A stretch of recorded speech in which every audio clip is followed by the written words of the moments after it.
Selamat datang ke channel Cikgu Chong, dan hari ini kita akan bincangkan bab 10 matematik tambahan tingkatan 4.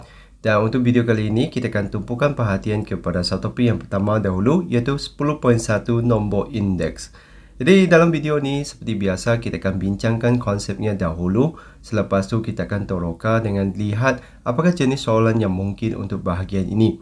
Jadi mari kita lihat dahulu apa yang dimaksudkan oleh nombor indeks ni.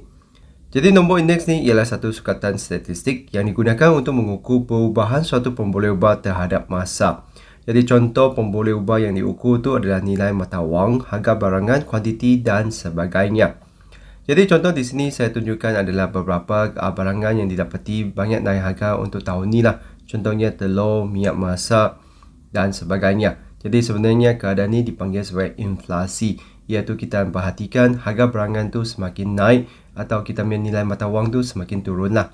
Jadi kita dapat bandingkan dengan ambil dua nilai daripada dua tahun yang berasingan dan kita bahagikan untuk lihat kadar perubahan tu. Jadi macam mana untuk kira tu, sebenarnya kita ada satu rumus yang seperti inilah, iaitu I sama dengan Q1 bahagi Q sifar darab dengan 100. Jadi Q itu adalah singkatan untuk kuantiti. Kadang-kadang anda akan nampak Q itu digantikan dengan P lah. P itu sebenarnya datangnya daripada price. Jadi kalaulah kita punya situasi itu gunakan harga, maka kita akan gunakan P. Kalau soalan tu hanya gunakan kuantiti, kita akan gunakan Q. Jadi di sini kita akan bahagikan kuantiti pada masa tertentu tu bahagi dengan masa asas. Jadi bahagian ni soalan tu akan bagi tahulah. Jadi kita akan bahagikan dan kita akan darab 100. Jadi sebenarnya nombor indeks tu wujud dalam bentuk peratusan lah. Jadi kita akan nampak jawapan tu dalam bentuk ratus-ratus atau puluh macam tu lah. Jadi begitulah untuk rumus tu. Jadi macam mana untuk tafsir pula? Maksudnya macam mana kita terangkan nilai yang kita dapat tu adalah seperti ini. Jadi biasanya kita akan dapat jawapan tu adalah kurang atau lebih daripada 100 lah. Tapi di sini saya nak terangkan, kalaulah kita dapat kita punya nombor indeks tu sama dengan 100, bermakna tiada perubahan. Sebab anda perlu lihat daripada kita punya rumus, iaitu kita sebenarnya akan bahagikan dua nilai. Jadi kalau nilai itu sama, maksudnya kita akan hasilkan 1. Jadi kalau 1 tu maksudnya harga pada tahun yang kira tu dengan tahun asas tu adalah sama. Barulah dia akan dapat 1. Jadi maknanya di sini kalau kita dapat nilai tu 100 bagi nombor indeks tu sebenarnya adalah tiada perubahan lah. Sebab dua nilai yang dibahagikan tu jadi 1 darab 100 barunya jadi 100. Jadi apabila kita dapat nilai itu kurang daripada 100 pula, maksudnya kita punya nilai pengangka itu adalah kurang daripada nilai penyebut tu. Maksudnya di sini adalah berkurang lah. Jadi berkurang berapa ratus tu kita akan tolak lah. Tolakkan 100 dengan nilai yang kita dapat tu. Lepas tu kalau lebih daripada 100 pula, ni adalah meningkat. Sebab nilai pengangka tu akan lebih besar daripada penyebut, barulah kita bahagi tu akan lebih daripada 1. Jadi di sini kita perlu fahamlah, apabila kita nak lihat berapa peratus menaik tu, kita mesti kena tolakkan dengan 100 dahulu, baru kita nampak berapa peratus peningkatan tu. Sebab 100 yang pertama tu sebenarnya adalah maksudnya adalah sama. Jadi anda perlu faham bahagian ini dulu. Jadi seterusnya kita akan lihat satu contoh lah macam mana kita gunakan rumus tu untuk kirakan nombor indeks tu. Jadi contoh yang ini sebenarnya saya edit daripada buku teks. Jadi kita perhatikan harga 5 kg minyak masak pada tahun 2019 dan 2022 masing-masing ialah 30 dan 45. Maksudnya yang depan ni adalah kita punya 2019 dan 45 ni adalah tahun 2022. Jadi kalau anda ada pergi ke pasar raya, memang harganya sekarang tu lebih kurang dengan harga ini. Ada yang sampai 50 lah. Jadi hitung nombor indeks bagi harga minyak masak itu pada tahun 2022 berasaskan tahun 2019. Jadi di sini memang soalan tu sudah bagi tahu berasaskan 2019 tu, maksudnya yang 2019 tu akan menjadi penyebut, manakala yang harga bagi 2022 tu akan jadi pengangka lah. Jadi tafsirkan nombor indeks yang diperoleh. Jadi pertama sekali kita kirakan dahulu kita punya nombor indeks tu. Jadi di sini kita akan gunakan harga. Jadi kita gunakan P lah. P tahun 2022 bahagi dengan P 2019 darab dengan kita punya 100. Jadi sebenarnya anda boleh kira terus lah. Cuma yang di sini saya telah bagi satu langkah depan ni untuk terangkan nilai apa yang di atas, nilai berapa yang di bawah. Jadi di sini soalan tu sudah bagi tahu asasnya mana satu. Jadi asas itu adalah penyebut dah. Jadi di sini harga tu adalah 45 bahagi dengan 30 darab dengan 100%. Jadi di sini kita dapat 150. Jadi di sini anda perlu faham apabila kita nak tafsirkan tu 100% yang pertama tu sebenarnya maksudnya sama. Jadi yang selebihnya barulah adalah peningkatan tu. Jadi di sini maka terdapat 50% peningkatan. Jadi 50% peningkatan dari tahun 2019 hingga tahun 2022. Macam tu. Jadi begitulah untuk soalan ni. Jadi sebenarnya kita kirakan kita punya nombor indeks tu untuk lihat kadar perubahan tu. Kalau kita dapat 150 tu sebenarnya maksudnya adalah meningkat sebanyak 50%. Jadi begitulah macam mana kita kirakan nombor indeks dan macam mana kita terangkan jawapan tu. Jadi seterusnya kita lihat pula untuk penyelesaian masalah. Jadi untuk bahagian ni kalau sebenarnya kita akan nampak dua bentuk soalan yang utama. Jadi soalan yang pertama tu dia akan minta kita untuk carikan nilai daripada kita punya rumus tu. Jadi sentiasa dia akan bagi kita dua nilai dan lepas tu minta cari satu. Jadi kalau kita perhatikan contoh tadi tu, dia bagi kita Q1, Q sifar, dia mintakan kita carikan nombor indeks iaitu I tu. Jadi untuk bahagian ni, soalan tu boleh bagi I dengan Q sifar, lepas tu minta kita carikan Q1. Atau soalan tu boleh bagi kita I, bagi kita Q1, minta kita carikan Q sifar. Jadi sebenarnya kita hanya pindah-pindahkan nilai itu. Jadi manakah satu yang kita nak cari itu, kita akan pindahkannya sebagai perkara rumus, lepas tu kirakan selebihnya. Jadi sebenarnya soalan tu agak direct sajalah. Jadi untuk keadaan kedua tu, anda akan diberi nilai seperti ini, iaitu dalam bentuk pecahan, iaitu Q1 bahagi dengan Q sifar dan Q2 bahagi Q1. Minta anda carikan Q2 per Q sifar. Maksudnya di sini sebenarnya dia nak bagikan 2 tahun yang berasingan tu, dan dia nilai tu adalah dalam bentuk indeks atau dalam bentuk pecahan seperti ini. Jadi macam mana kita carikan tu, sebenarnya kita akan gunakan darab lah. Jadi anda akan gunakan konsep seperti pecahan tu, iaitu kalau kita nampak keadaan tu seperti ini, Q1 bahagi Q sifar darabkan dengan Q2 per Q1.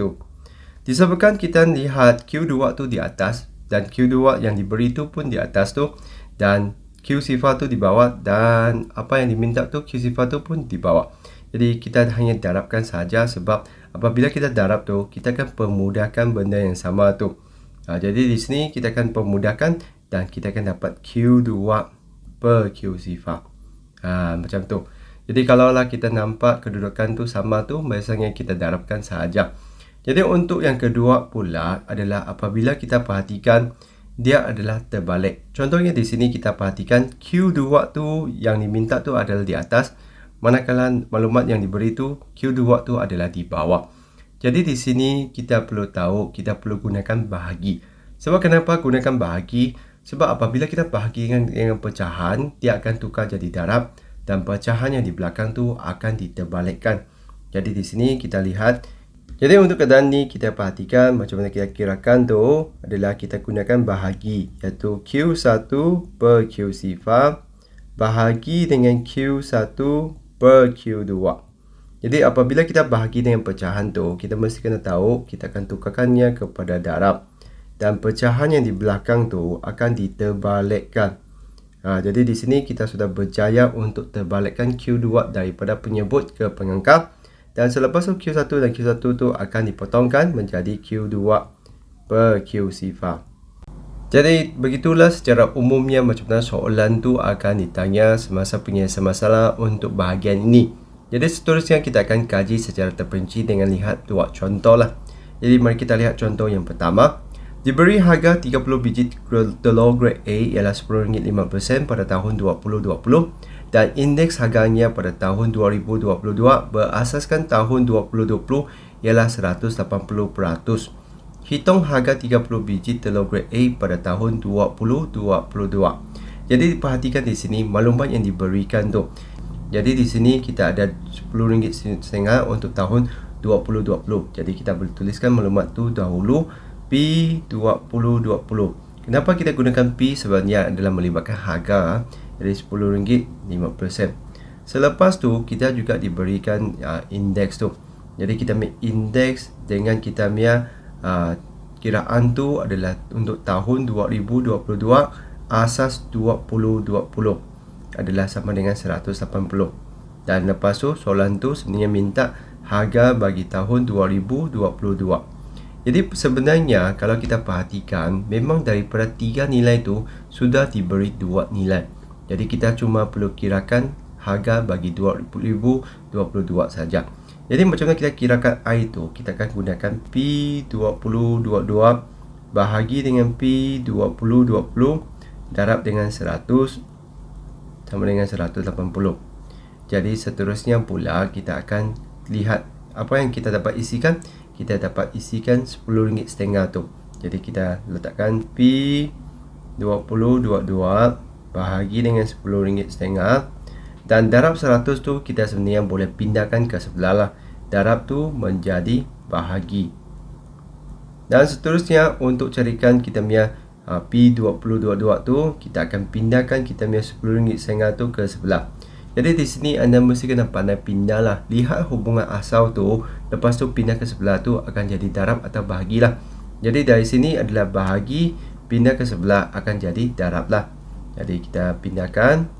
Selepas tu kita hanya gunakan kalkulator untuk bantu kita kirakan sahajalah. Iaitu kita dapat RM18.9.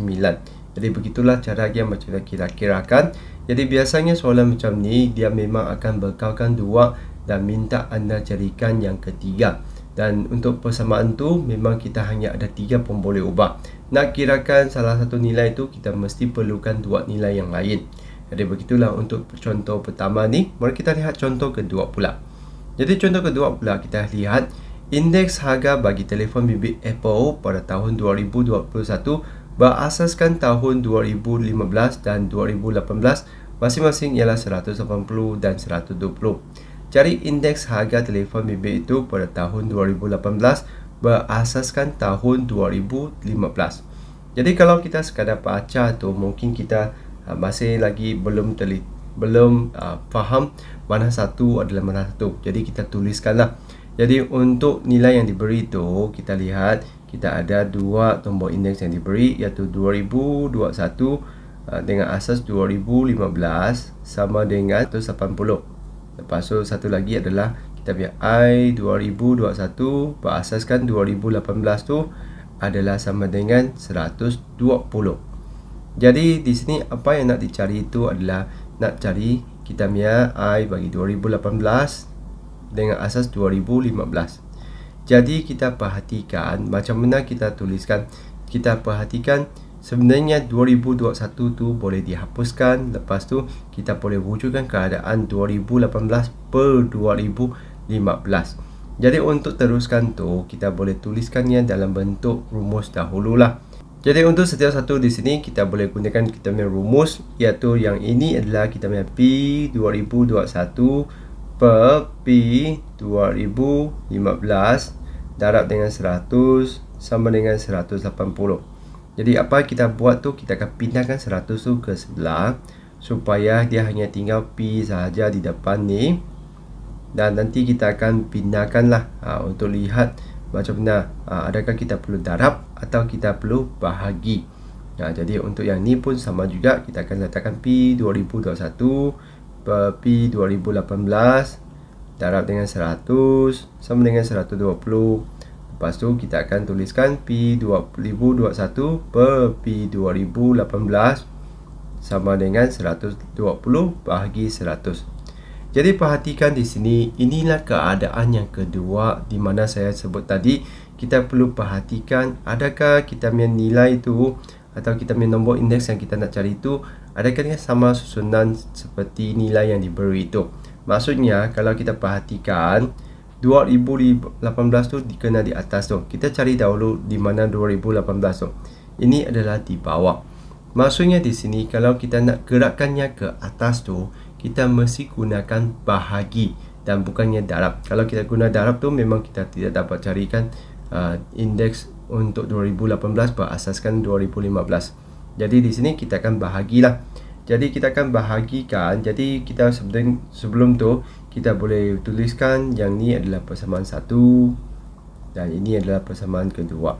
Jadi untuk carikan kita punya nilai tu, kita akan bahagikan, iaitu 1 bahagi dengan 2. Jadi apabila kita bahagi tu, cuba perhatikan apa berlaku, iaitu kita akan letakkan P 2021, lepas tu P 2015 bahagi dengan P 2021 per P 2018 sama dengan 180 per 100 bahagi dengan 120 per 100.